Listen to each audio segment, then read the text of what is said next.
this working?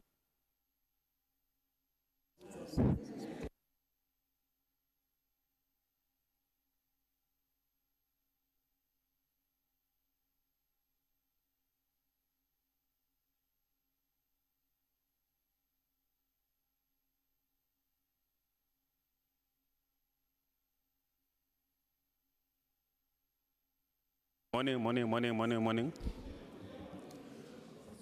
Morning. Hi.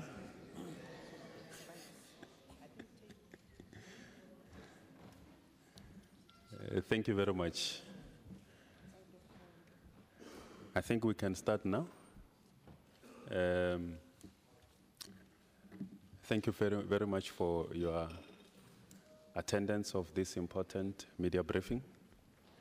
The presiding officers have invited you to this media briefing to announce and to brief you of the state of readiness regarding the preparation for the State of the Nation address that is scheduled for the 8th of February. That is next week, Thursday. The presiding officers that are here on both my sides, they don't need introduction, but I will just do so as a formality. The Speaker of the National Assembly, Mayor Baleka Mbete, the Chairperson of the National Council of Provinces, Ma'am Thandi Modise.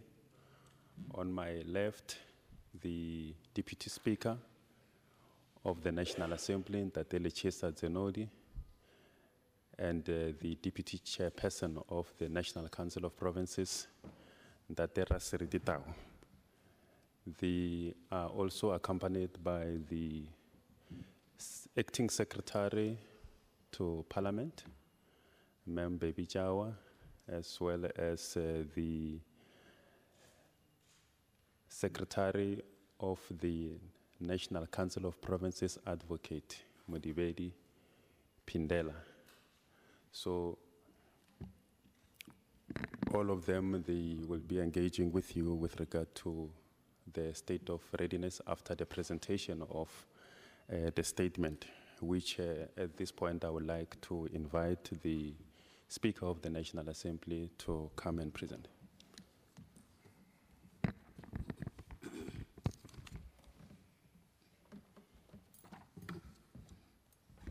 Thank you very much, Mr. Mutapo. Good morning, ladies and gentlemen of the media and colleagues from various offices of Parliament. May I also welcome the presiding officers who are really the hosts here and will share the response to any questions of clarification that will come after we've presented the statement. As you know, I don't normally enjoy reading a statement, and therefore I'll try and just go through each page of what's contained in the statement, which will be circulated to yourselves, which also has an annexure that has more details on the guests from different categories that have been invited to the State of the Nation event. As we normally do annually, we have decided on what we believe is an appropriate theme for this State of the Nation, based on the fact that we're paying homage to the life and legacy of our remarkable Nelson Mandela, who was our leader, our president, the first president of a democratic South Africa. And the theme is making your future work better, learning from Madiba. And of course, we do this because we were inspired. And here we take from a quotation of Madiba himself at the first democratic elections when he was, he historically inaugurated on the 24th May when he addressed the first SONA. The words that he used was that we were inspired by the single vision of creating a people-centered society, which our parliament continues to be inspired by. Of course, as we normally do, on this occasion, we bring together each of the three arms of the state under one roof. And as a result, we work together specifically with the JCPS cluster that plan with us in terms of the detail of the logistical arrangements in preparation for the State of the Nation occasion. We want to explain upfront that on issues of security measures, we are not alone as Parliament. We work with the security cluster of government. And therefore, on those matters that reside in the various ministries and departments that deal with different components of the JCPS cluster that is chaired by Minister Mapisa-Nqakula, there will be specific messages and perhaps clarifications and announcements made from that side of the executive. But otherwise, we are planning together to make sure that the State of the Nation occasion, address occasion goes well. We must say that the arrangements are normally the same. There is more attention being paid than on an daily basis that we do have the ordinary police that work around the precincts of Parliament. But on this occasion, because there's more interest, there are more people applying to be outside the precincts of Parliament.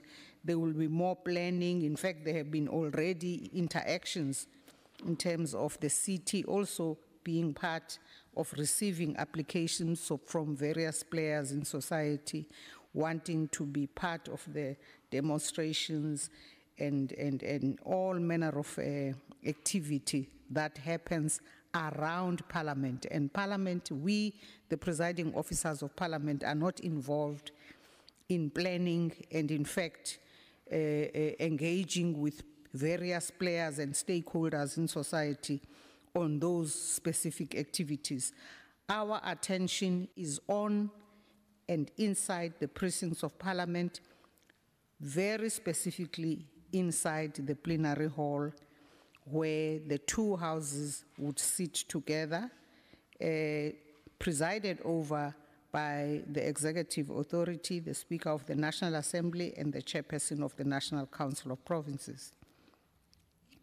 This, of course, I must also say, is precipitated by the President approaching the presiding officers and asking for there to be arranged the joint sitting in order for the head of state, the President, to deliver to the people of South Africa through Parliament the State of the Nation address.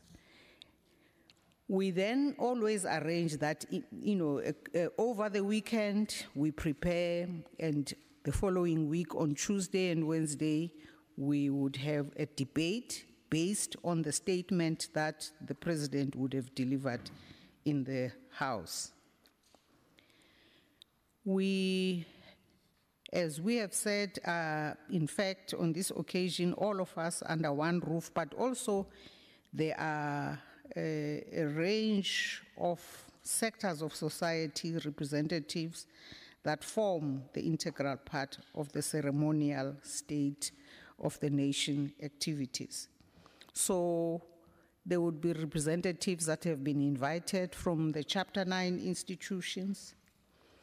You will also have the parade, the ceremonial parade exhibiting the military traditions. So it is that kind of occasion. Even by the way people get dressed, it is a celebratory mood. It is an occasion where even members of the military that are on the precinct are ceremonial. They are not armed. They are ceremonial. I say this specifically to highlight the fact that much as last year there might have been an incident of 4 individuals that were found later on to have come from the military without the knowledge of the presiding officers. That matter, in fact, is, as we speak, in court. We normally have only the ceremonial guard, and those are the military personnel that will be, and in fact have been invited, as usual, to be part of the ceremonial marches and so on, and performances on that specific day. There's, from a number of secondary schools in the Western Cape, a junior guard, members of a junior guard of 100 learners. Also, you have 100 representatives from 3 civil society organizations that work on gender-based violence from around Cape Town. And there are 9 eminent persons selected by provincial legislatures in recognition of their individual contributions to our democracy. And you will find the details of who those are and what their backgrounds are in the annexures that you will get attached to the statement. So there's a total of 1,120 guests that have been invited to form part of this important occasion. Maybe I should highlight that there are representatives, there are heads of foreign mission, the diplomatic corps, representatives of the House of Traditional Leaders, the Mayor of Cape Town, representatives from civil society, I've mentioned those, and there are people coming from former presiding officers of Parliament, like Dr. Frini Jinwala, Ambassador Mahlangu. There's also the President of the Pan-African Parliament, the President of the Southern Africa Development Community Parliamentary Forum, who is otherwise the Speaker of Angola. So the joint sitting will, of course, be a special sitting, unlike the everyday sittings of either of the houses. And it has one item on the agenda, which is to deliver the statement of the President to the nation, whereby he spells out how far the state has delivered on the various matters that were part of the promise last year, and how far we are, and also gives an idea of how in the next 12 months we are proceeding to focus on specific areas. So on behalf of Parliament, the presiding officers also note and wish to just make reference to the risks that are part of the background against which we are having to plan for this year's SONA, and that is the water challenges that the province is experiencing.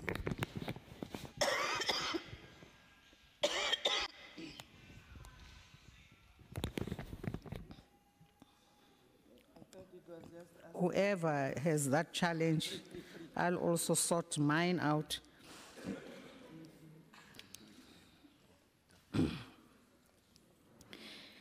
Well, we know that the Department of Water Affairs and the Department of Public Works are seized with these issues, but from Parliament's side itself, there would be specific ways in which we try and keep down the population for that specific day. So although all workers will wake up in the morning and go to their offices, at a certain point in the day, there would be a whole lot of them that go home because they no longer have a role within the precinct, and therefore there's no need for us to keep the numbers of who is present higher than we need. Then I come to an important matter, and that is the matter of the budget for our activities. We have to give you the information that is accurate about the actual spend over the years of this 5th Parliament, because otherwise you can be given wrong information. In 2014, when in fact there were 2 events where State of the Nation addresses were delivered, the amount budgeted originally was 9,230,000, but the actual spend ended up being 6,356,000. In 2015, the budgeted amount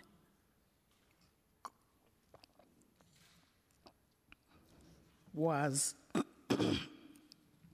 4,098,100,000, but actual spend was 3,156,000.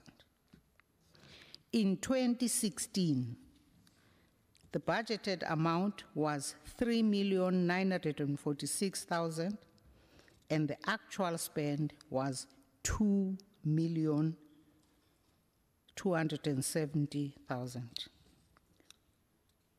For this year,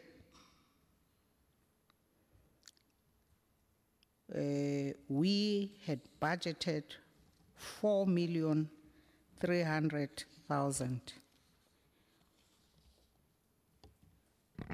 With the preceding years cited, we expect actual spend to be well below what we have budgeted, as we are telling you. Because as you have seen, we do manage consciously to keep the costs down, and a major way how we have dealt with this matter is that we have done away with the dinner, where we have to feed a whole lot of people. Lastly, ladies and gentlemen of the media and other members and colleagues, the address will be broadcast live on radio and television and at public viewing sites in provinces. We appreciate the continued media interest in the address. In fact, some 1,066 members of the media applied for accreditation this time. They represent about 140 local, international, major, national, and community print, broadcast, and online media. But of course, we have a limited number of seats in our gallery, and therefore, that number of people from the media who had showed interest has had to come down so that we are able to accommodate only 66, Mutapo, am I right, members of the media. But we hope that even through those 66, they will be representative enough for the public to still be helped, even though they are physically away from the actual site of Parliament, for them to know what's going on. Ladies and gentlemen of the media, thank you very much for your attention.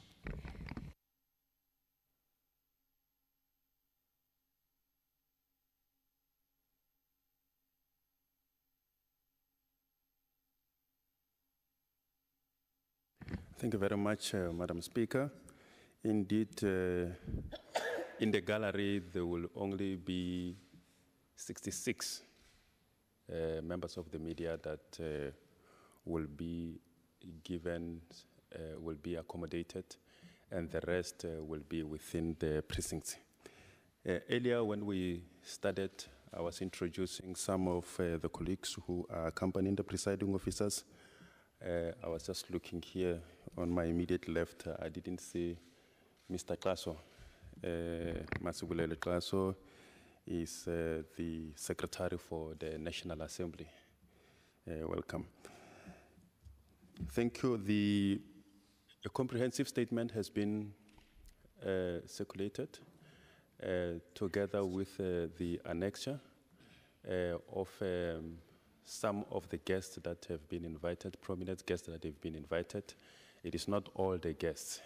If we were to put all the guests that have been invited, it will be very, very, very bulky. So we'll just continue to give you updates as we draw closer to the State of the Nation address. I'm going to open the floor for questions and to say that the presiding officers can feel free to respond from where they are seated using the microphones. And if you can just give us your name as well as the media house that you are coming from. You'll be the first, sir, yeah, and then followed by you, Gail. You'll be the third, Anika, and then Mr. Msia, and then you'll be are you the fifth? Marianne, fifth, yeah. Let me take, that will be the first round, in that order. Thank you, Minister. Wendell from Reuters. If the presiding officers can please confirm that as things currently stand, President Zuma will be delivering the February 8th address. If that answer is in the affirmative, if they can please give us a sense of if they are concerned that it will be disrupted as previous few years have been disrupted. And if that concern has perhaps prompted them as custodians of this august institution to possibly either gently suggest or fiercely demand that the President should reconsider addressing. Thank you. The second hand. Gail, were you the second? Yeah. You were the third. Who was the second? That's fine. Thanks very much. Just on the in relation to the State of the Nation address, Speaker, the letter from the EFF asking for a motion of no confidence to be scheduled ahead of the State of the Nation address. And I understand there's also been correspondence from other parties as well. Whether that is going to be entertained as a possibility before the State of the Nation address, and if so, what the implications will be for SONA. And then just relating to the budget, I mean, these figures are clearly what Parliament itself spends, and it's commendable that the price has gone down. Do you have figures on what is spent by the security cluster in terms of the security arrangements that they make? Because it's all about the same event and would give us a better picture of how much money SONA actually costs, especially given the possibility of disruption this year if the current president delivers it. Thanks. Okay. Let's go to the second. Joe? Yeah, thank you, sir. Joseph Musia from SABC. My question relates also to the issue of the budget. As far as I could hear, the speaker stated the years up to 2016. I didn't get the figure to 2017 for 2017. And the other question relates to... that figure, it's in the statement, I think. Is it? Okay, okay. Second last paragraph. Okay, fine. And My other question is, have the presiding officers received any correspondence from either the presidency or the ruling party, the ANC, to request a postponement of the State of the Nation address?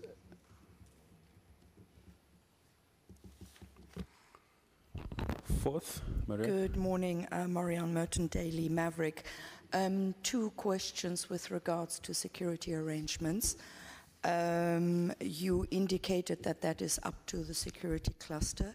You held a meeting with State Security Minister Bongo on Tuesday.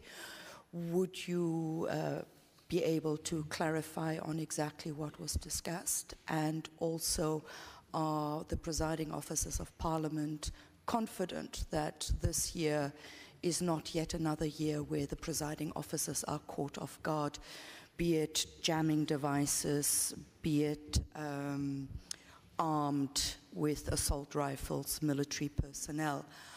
On that issue, the speaker mentioned that 4 people are in court with relation to that matter arising out of last year's SONA.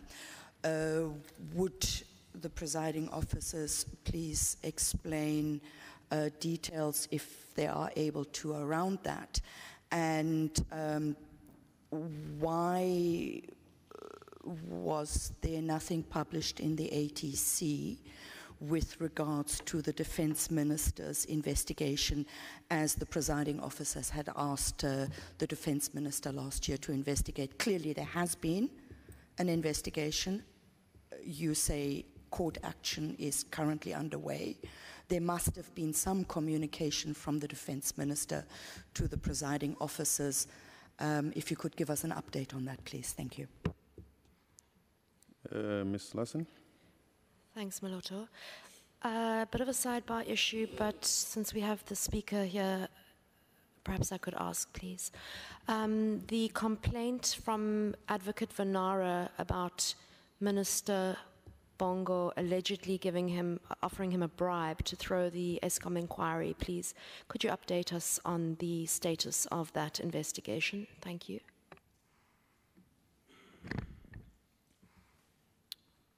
Okay, that was the first round.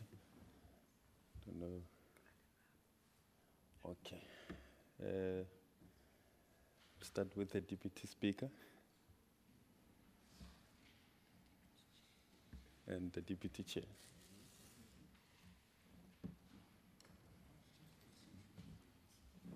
You can sit. You can do it. No. Let me start by adding my voice of welcome to members of the media, and to say that the occasion that we are preparing for is also a very important public and civic education opportunity and a communication opportunity for us as the legislature to continually provide information to the public out there about the nature of what we are doing here and so on. There's no question that it is also a very huge relationship building exercise for all of us, including, for example, members of the diplomatic corps. The Latin American and Caribbean, for example, will be having lunch here. The members of the Africa group of ambassadors do the same, so do the European ambassadors. So it becomes an opportunity for them to connect those who do not regularly connect during the year. So as a relationship building exercise, it's a huge contribution to good relationships all around. I also thought we must not never leave out the fact that it's a huge economic impact into the city. And want to add on the comments around the water that members of the media should help us to communicate to our guests. Please use water adequately when you are here, including where you come from. This is a serious disaster that requires national response. So all of us must act responsibly around that. no. I'm not aware of any request by the presiding officers here next to me, the leadership, to the president not to come. We have received his request to address Parliament, and that has been approved. This is why these preparations are in place. It cannot be correct that because there's a threat of disruption, that we tell the president, the head of state, not to come to speak here. What we should be doing is to dissuade anybody from disrupting work of Parliament, no matter how strongly they feel. It's a democratic institution. There's a democratic process of dealing with these things. We've just come out of a programming committee, and as far as we are concerned, the occasion must be respected. It's an opportunity that brings three arms of the state together, and we expect them to be here, and their safety must be uppermost among us. That disruption leads to concerns, but also even when there are injuries of people, when people are hurt, when property is damaged, it's civic irresponsibility of the first order that should not agree to, even by our silence, those who should be commenting negatively on that conduct. So we take exception, quite frankly, to threats of disruption. They should be rejected with the contempt they deserve. They are not in their nature necessarily, especially because they are a disruption, as it is correctly described, an appropriate way to protest in a democratic institution such as this one.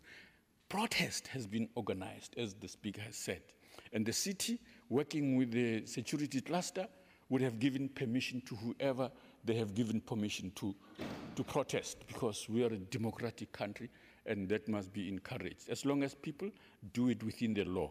Any use of illegal ways of expressing your views must be dealt with appropriately, must be rejected. We must say so in advance, because that is important. We must not hedge our bets. We must not, what's the word now? Be on the fence about issues that in their nature undermine the political democratic dispensation that we have by conducting ourselves in problematic manners.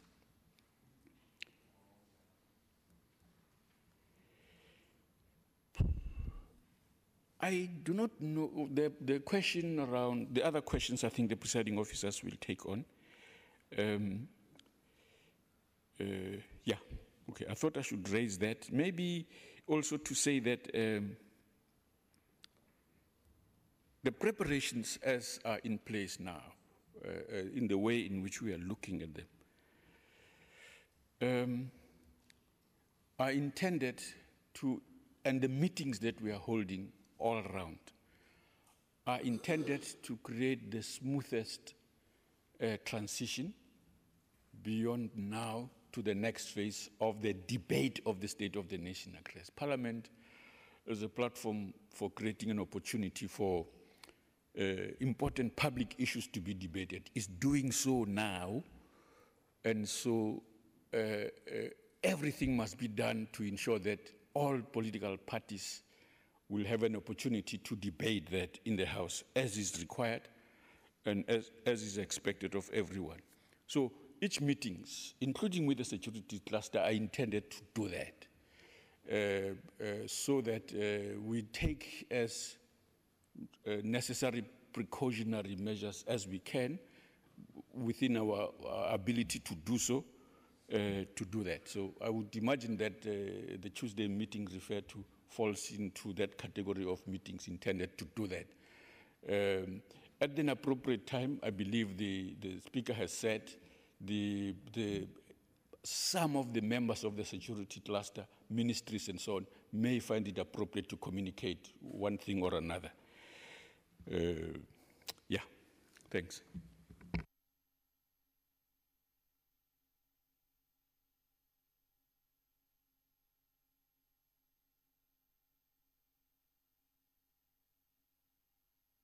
Thank you very much, Speaker, and welcome to members of the media. We have just received a clear confirmation from the city of Cape Town that the precinct of National Parliament, as we know that it's a national key point, would not be affected by the crisis that we are faced with. And there are, of course, contingency plans put in place to avert any inconvenience to people who would be attending the State of the Nation. Mine, Speaker, is just on one specific question, whether if the ANC had written or Parliament has received a specific letter from the ANC requesting a postponement. And my response, or the response, I think it's only fair to say that the ANC is on record in saying that the matter is on the agenda. It has been discussed at the level of the leadership of the African National Congress. But so far as the State of the Nation address, the current head of state is the head of state of the Republic of South Africa, and therefore is expected to deliver the State of the Nation address. So in simple terms, no. There's no such correspondence. And why I'm saying it is already in the public domain. I mean, the Secretary General of the ANC has confirmed that, to say, as the African National Congress, they are engaging with a particular matter. And as we know, as further communicated, is that there are further and consistent engagement with the current president of the ANC and the president of the Republic. So we don't need to panic around that one, insofar as the ANC is confirmed. It's a matter for the ANC, and let's leave it for the ANC, and let's focus our energy on what the responsibility of Parliament would be. The Deputy Speaker responded to the issue of our meeting with Minister Pongo. It's a normal thing. I mean, there are consistent meetings that are taking place with all ministries, whether it be at a cluster level or at an individual level. There is that consistent engagement. Perhaps there might be just that, I don't know how to put it, but just because of the State of the Nation address, therefore, there are other things that might have been discussed. We have met with the Ministry of Finance.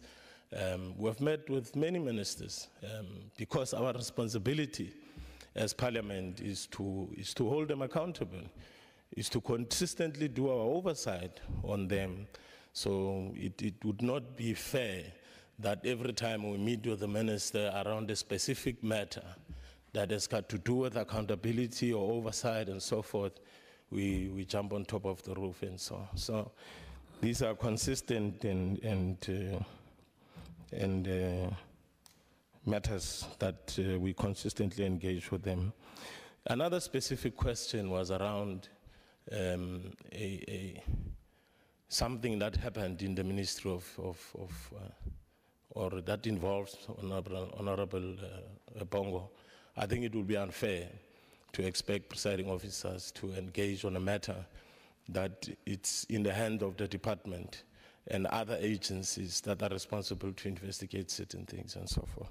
Speaker, I just thought that I must just raise those three issues. Thank you very much.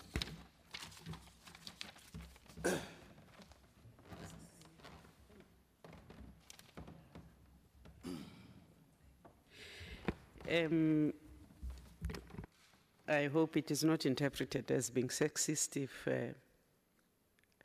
I respond to you sitting. Good morning. There is a question on the EFF asking for a sitting before SONA. That matter, yes, the Speaker has received such a request. I think she's considering. She did respond to them when she got the letter, but I think she might want to elaborate. That falls completely out of our interest as the NCOP because constitutionally we have absolutely no power to meddle in that affair. But you also asked whether the presiding officers were considering the request from another party to postpone SONA. No, we're not, because I think the members of the National Assembly wrote to the Speaker of the National Assembly. They did not write to us, and SONA is a joint sitting. So there is no way I'm going to, on behalf of the NCOP, discuss a matter which we have not been invited to discuss. So as far as the NCOP is concerned, we are on schedule, we are ready. It's SONA on the 8th of February. You have asked us whether we have an idea of how much the security cluster spends on SONA. It would be interesting to do the analysis, but frankly, where I sit, I don't know. But that expense should be easy to get because it should be reflected in the budgets of the defense. It should be, because when you bring the ceremonial or the naval band, you do incur some petrol. It might not be that much because they are not far. The naval band is based in Simonstown. I hope I'm still right. So it would be an issue of conveying them to and fro. We should be able to get by that. All we focused on was to say that, as we promised as Parliament, we would bring down the costs of SONA. Marianne, you asked us to tell you what we discussed with the ministers, with the security cluster ministers. When SONA is convened, it brings together all people. It actually creates if you don't plan properly, you can have a security disaster. Because you've got all the heads of the states under one roof. You've got your most important departments and entities of the states under one roof. So if Parliament were to say it will not discuss a gathering of this importance under its roof, convened at a chamber which is designated as a national key point, we would not be doing ourselves any favor. And remember, it is not Parliament deciding to host or to convene SONA. It is done as per the request, constitutionally so, by the head of state, in his capacity, not as the head of the executive. So it complicates issues, and therefore such a meeting between ourselves and the security cluster ministers is important. I can say to you that we have sharply raised the issues of the signal blockages. We have raised the issues of the 4 armed army personnel that we were not aware of last year, very sharply. We have the undertaking by the security cluster ministers that we will not have a repeat of what took place. So on that we are very clear. There shall not be guns with our knowledge. If there is without our knowledge, I think this time it might be the presiding officers that will really take issue with the matter. We will not interfere with what happens outside the precinct of Parliament because we have no authority to tell, for instance, the public order police when marches are called for not to be there. It will happen. It is without our interference, but if anything that is bad comes out of that and it is brought to our attention, we will ask questions on behalf of whoever will bring the matters to our attention. I think we can confirm that we have absolutely no intention as presiding officers to approach any president to say, you must not come and give the state of the nation. Remember that for us, it is a president or the president that writes to us. It is not President so-and-so. So whoever is president will address SONA. That's all we know. Thank you. Thank you very much for the questions from members of the media. I think most questions have been covered. I will only say that we will have yet another meeting of the JCPS cluster chaired by the Minister of Defense with us in this coming week, just to have a final look at matters that will have been raised last week when we last met with them at the level of the technical level where Dr. Glube and our acting STP deal with the issues with their colleagues, counterparts, as well as when we meet also as the political leaders, in other words, the executive authorities in the various portfolios, we meet as a bigger meeting so that we can make sure that there is no angle from which we have not looked at the state of readiness. The last issue is the question of Advocate Vanara's matter, which of course is not about the State of the Nation address. However, because it has been raised, we will answer that the matter was taken up immediately that he submitted his affidavit by the Speaker directly to the head of state because he had just been appointed a minister. I think it was 2 weeks thereafter. So we took the issue straight physically to the head of state, to the president. We have not yet had a report back. There's usually a process, of course, to deal with such matters.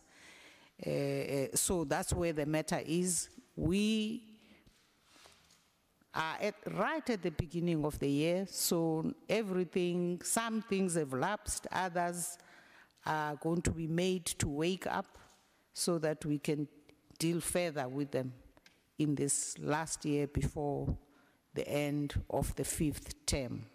So thank you very much, Mutapo. There's a question on why we have not ATC'd the report from the Minister of Defense on the 4 people. There is a question about the ATCing or not on the matter of the defense minister. We will look into that issue and we will still take the opportunity to give the necessary information the best way we can so that that issue will not just linger in the air. Thank you very much, presiding officers, for the responses. Can I please take the second and the last round? Thank you very much. I see Mr. Kalata, Paul. Oh, only 2. Okay, no, that's good. Third, you'll be the third. So that will be the last round. Is there a 4th one? Where?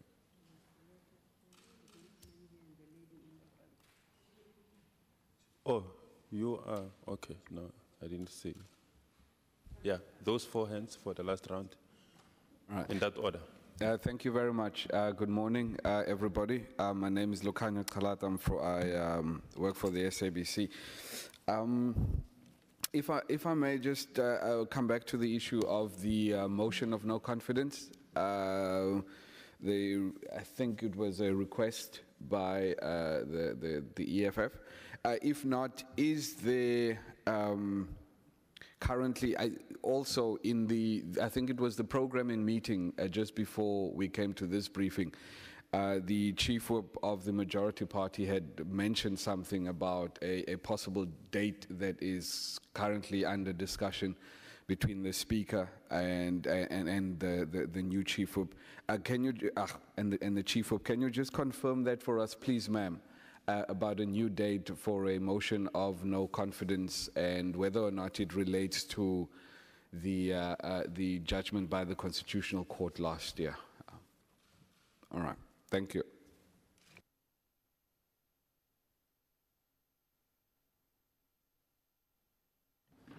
Good morning, Paul Vecchiato from Bloomberg. Madam Speaker, Madam Chair.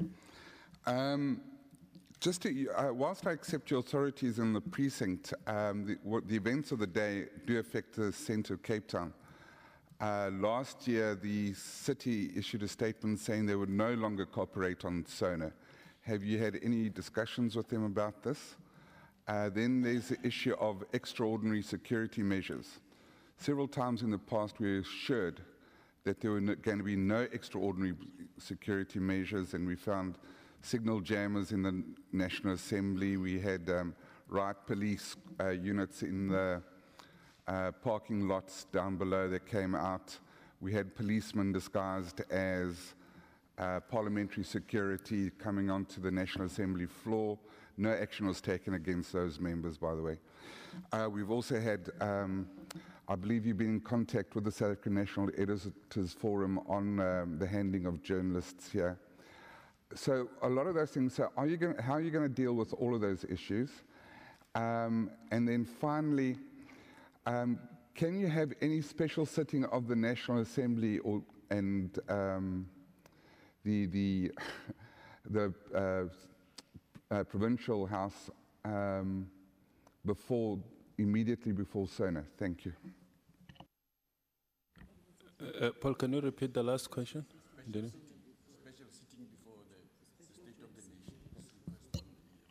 Oh, okay. Thank you, Deputy Speaker. You'll be the last. Jan Lange from Rapport newspaper. Madam Chair, the rand has weakened significantly over the past 2 years before the ANC held its conference in December. Significantly, which means there was a significant outflow of money out of the country. Since the ANC conference where the ANC elected a new president, the rand has weakened by something like 18 or 19%, which means the opposite. As you said, SONA is a significant event. The weakening over the past 2 years was mainly attributed, as we all know, to events concerning the sitting president. And SONA may very well change that trend in the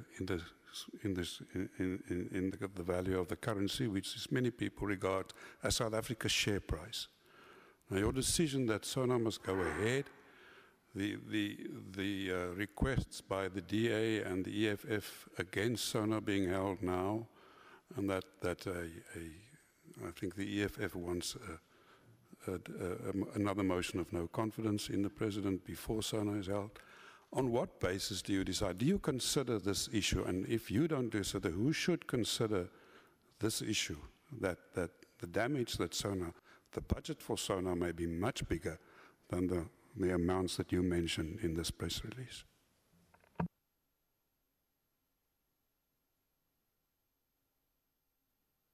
Yeah,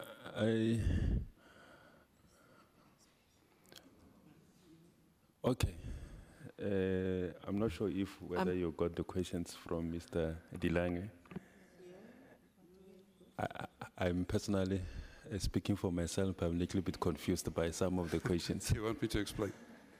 Yeah, if you were able to summarize and just ask specific questions. Yes.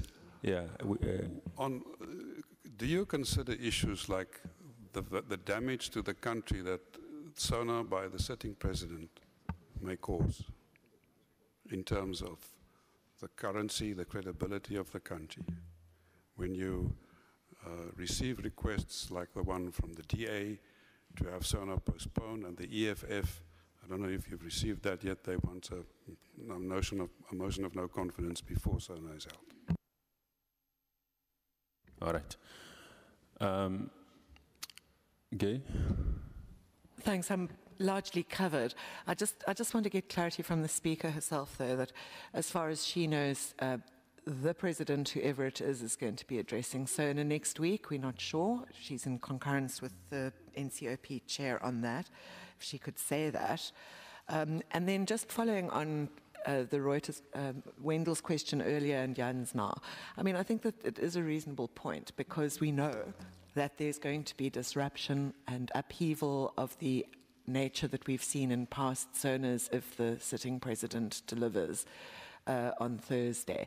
And I think what we're wanting to hear is whether this is part of the consideration or concern of the presiding officers, given the expense of paying for damage, the damage to the image of Parliament, the country. The Deputy Speaker referred to earlier this great public relations building exercise that SONA can be. So I think that's what we're wanting to hear from you. Thanks.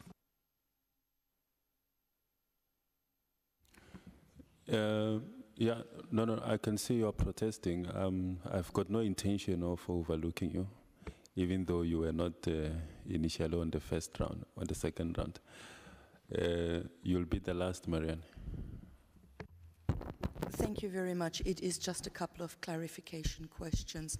The one is the speaker with regards to the 2016 Parliament budget on SONA said it was 2.27 million that was actually spent. The statement mentions that it was 2,032,000 that was spent. I just need an indication which is the correct figure. And then a question for clarification to the Deputy NCOP chairperson.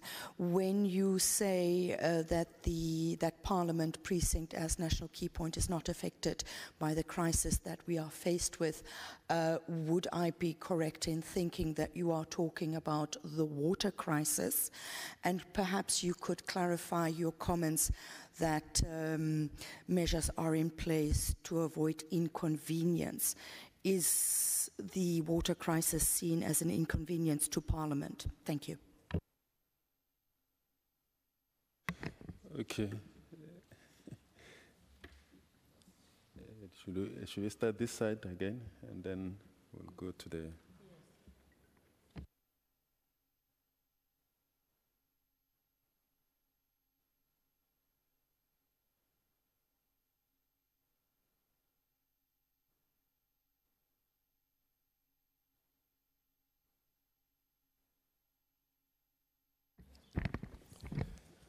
No, thank you very much for the specific question. To me in particular, yes, it is with regard to the question of water. And I want to link that with a question, I can't remember who asked it, around the cooperation between the Western Cape and Parliament. That cooperation, I must say, it has been strengthened by this letter. It proves that there is a cooperation. I avoided reading out the letter, but it is a confirmation coming from the municipality or from the city of Cape Town to say that Parliament is a national key point, would not be affected as such. Although certain measures will be put in place.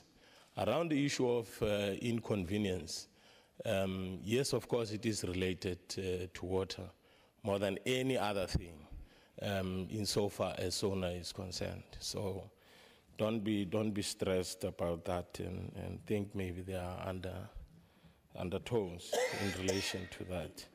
So I think that was the specific clarity that you needed, not unless I left out any other thing. Okay, thank you very much.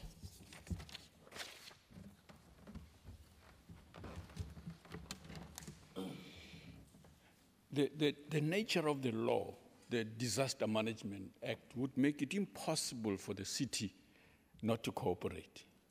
It is a requirement. Disasters, unfortunately, do not respect boundaries of a political, geographic, or whatever nature. So they have to be managed collectively, and this is why we are glad that there has been cooperation. That was possibly, shall I call it an emotional reaction to someone, which had no authority over the city itself, but not an actual expression of intention to pull out. It affects residents around here in a big way, and so the city has to take proactive steps to work with Parliament to host the kind of event that we do have to vote.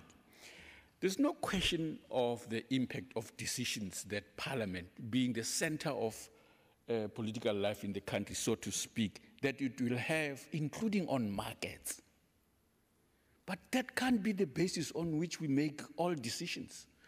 And also, this is a multi-party institution. So the presiding officers act also in the interest of the institution as agreed on by all political parties so that we effect the decisions that we have. If we have any anxiety about what might happen and so on, which we do, because it is our responsibility to ensure the safety of everyone, so we have to be anxious that we can always optimistic that we can persuade others not to disrupt the work of Parliament, however strongly they feel. We have strong feelings around a number of issues that we insist the business of these institutions, however robust they are, must be conducted properly with respect to this institution. And that the decision finally will be taken by the political party that is involved. The African National Congress will take its decision on the matter that we are discussing, on the matter of the president. Parliament itself now has not taken that decision and will not take that decision before SONA. Unless an extraordinary event happens, and if it happens, then that will be the instance. But so far, the preparations that are underway are so that we have the smoothest State of the Nation address that we can have, in spite of the threats that we have. It is realistic also for us to not, I want to repeat my earlier statement, and I think it's a disruptive actions that lead to the disruption of work. If we yield on them, there will be no place to stop yielding every time someone threatens, bellows with aggressive intentions, and we yield to that nonsense. We are not, frankly, ready to yield to that nonsense. And I want to express it strongly in those terms, because I think we have to be contemptuous of wrongdoing in the state across the board, but we should respect the law. We should respect our constitution. We should respect the institutions that we're taking. And so we think that in acting in that manner, we are not unmindful of the impact that we are going to. It is precisely because we would like to see an atmosphere that generates confidence in the rest of the public that we will treat every person inside the institution in the fairest manner that we will treat any other individual outside here. That's our political and legal responsibility. So it would be strange, really, if we were to yield to those threats of disruption. The impact is no question. We have to be concerned about those things. We would like, you see, the fluctuation of the rand has a positive impact on some part of the economy, and a negative impact on the other. When it strengthens and so on, has a different impact on parts of the economy. So we would like to see an economy that is sound across a number of indicators. And so whatever we can contribute to ensure the smooth running of these institutions, and the political parties at the appropriate time take the decisions that they have to take. We have to go as planned with the intention to, we do not assume the state of the nation is the line, because it will be debated. That's what the public wants to do, to debate that, to debate the contents by political parties in here. This is an opportunity that we are creating. Until perhaps we are confronted with a reality that something else happens, we don't see it in the horizon yet, I think. So we are really suggesting that things will go as planned.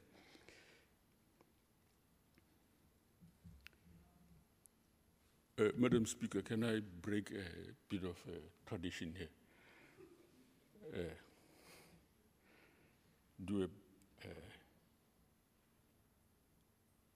To call a special sitting before SONA is unlikely to happen. I don't know what is the likelihood of that. What persuasive argument exists now? I can't hear it, given the things we've just laid out before you, the preparations that have already done, and so on and so on. And then, in addition to the state of the nation, have a special sitting? No. The factors that is driven by the preparations that have been done so outweigh any reason for us to organize a special sitting. It would be the most unprecedented thing to happen now. Weighing what is before us, I don't see how that will happen. That's just my personal opinion. I'm ready to be clobbered by the presiding officer sitting on my right here. Thank you very much. Thank you again. I think the difficulty of the question is that you are forcing us to consider matters political which are actually outside our control. When sittings are held, and yes, we must consider the safety of the people. Part of the reason we meet up with the security cluster is because there are risks when you bring together the people that we bring together. But that sitting is at the invitation of the president, SONA. That invitation carries one item on the agenda, and that agenda is not ours. It is the president's agenda. Any other joint sitting is our doing. That we can change and whatever. So until the person who says, on such and such a date, please organize this, says to us, we want you to remove, we want you to postpone, we cannot do so. The other matter is what Paul raises, and I understand where you're coming from. But remember that when life and property is threatened within the precinct of Parliament, that the security does not need us to say to them, you can now enter and save this life and save that and that. They will come in. But I do hear the point that you are raising, that it does seem like an overkill to have members who are really trained to use a certain amount of force within the areas where they shouldn't be. It is a matter that we have been discussing. It does seem that The recommendation we have always had is have the South African Police Service. And you only have the South African Police Service in support of the Parliamentary Protection Service when you need them. So that is our line. If anything happens, which means that there is a situation which is beyond the surgeon and the usher, then we will call on what is available immediately to Parliament, and it is the Parliamentary Protection Services. So I hear the concerns that you are raising, that Parliament should not be seen to be turning itself into security knots. Hear you. We have been raising that. Will we have surprises? We can't say we will not have surprises, but we have raised it very sharply that we do not want the security ministers or whoever is above them to make any decisions concerning the precincts of Parliament without us knowing. And we are also upfront to say that we will not allow any of the things that has happened in the last 3 years to happen in Parliament. There will not be any blocking of signals. We will not have armed army personnel in the precinct of Parliament.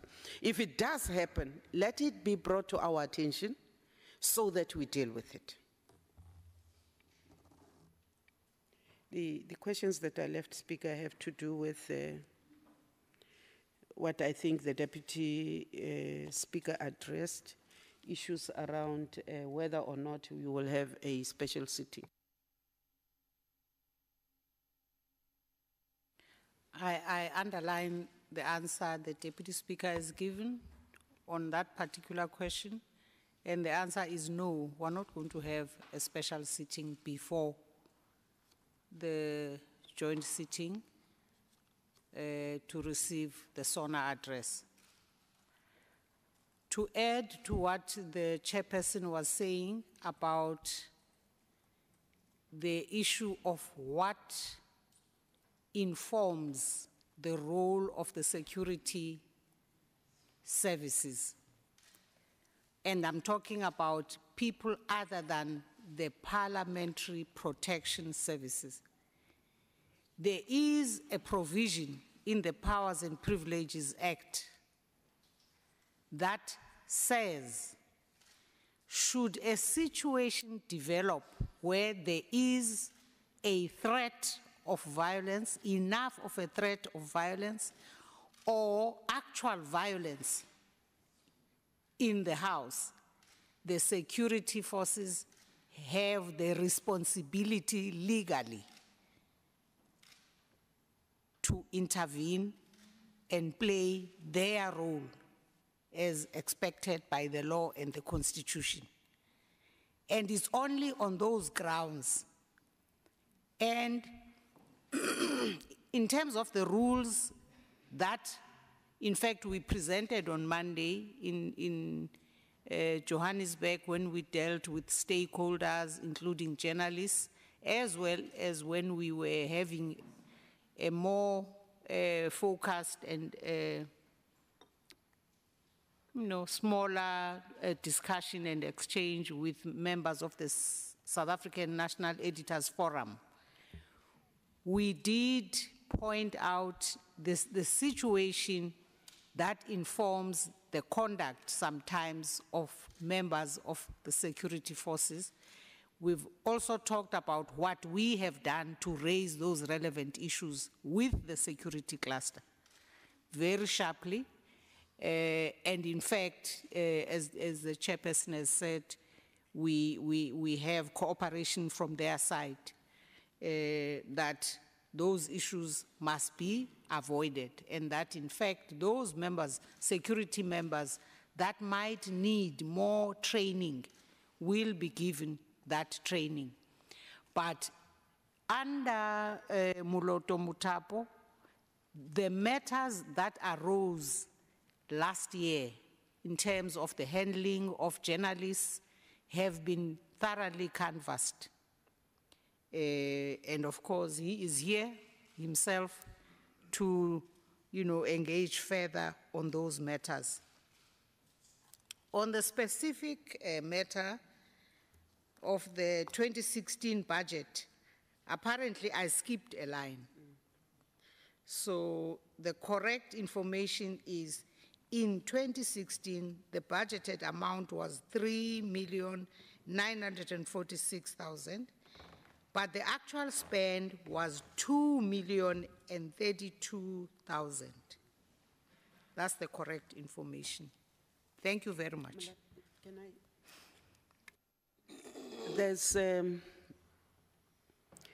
just to add on what Ndadetau said, Parliament does not just see the lack of water and the cooperation with the city around the water issues as an inconvenience or a temporary thing. In fact, Parliament is in the process of coming out with a comprehensive plan, because it's not just about SONA. It is about, first of all, the people of Cape Town. It is about the functioning of all the institutions of Parliament and the legislature. The legislature has a very comprehensive plan that I know of, and I have seen. Parliament is in the process of working on its own plan, because you must know that most of the members of staff of Parliament are people who come from outside, who are full-time at work here, who might not even be able to be in those queues standing for the 5 litres. So we're looking at a comprehensive plan which will be about Parliament, will be about the parliamentary villages, will also look at the welfare of the staff of Parliament. I think when that plan is ready, we will publicize it. Yeah, no, with regard to the treatment of journalists that played itself out during the last State of the Nation address, that is a matter that we've been faced with. We have engaged towards the end of last year, had a productive meeting with the leadership of the Parliamentary Press Gallery Association, where all those things were flagged, and we agreed on how do we move forward to ensure that we avert those. We also had last week, we had a meeting with the South African National Editors Forum in Joburg. That meeting was led by both the Speaker and the Chairperson of the NCOP. And also we flagged all those things and we agreed on a going forward, what should be the rules of engagement to ensure that whatever incident that happened previously does not recur in this State of the Nation address next week. So all those things will be working very well together with our colleagues in the PGA, the SANEF, as well as all other journalists that will be here. So we are hopeful and confident that we will not have similar incidents as they have happened previously. So at this point, let me thank the presiding officers, the Speaker, the Chairperson, Deputy Speaker, Deputy Chairperson for engaging with you, and thank you very much also for your attendance. I'm told that there are refreshments on the left side of the right side. This side, there are refreshments if you can help yourself on your way out. And the press briefing is adjourned. Thank you very much.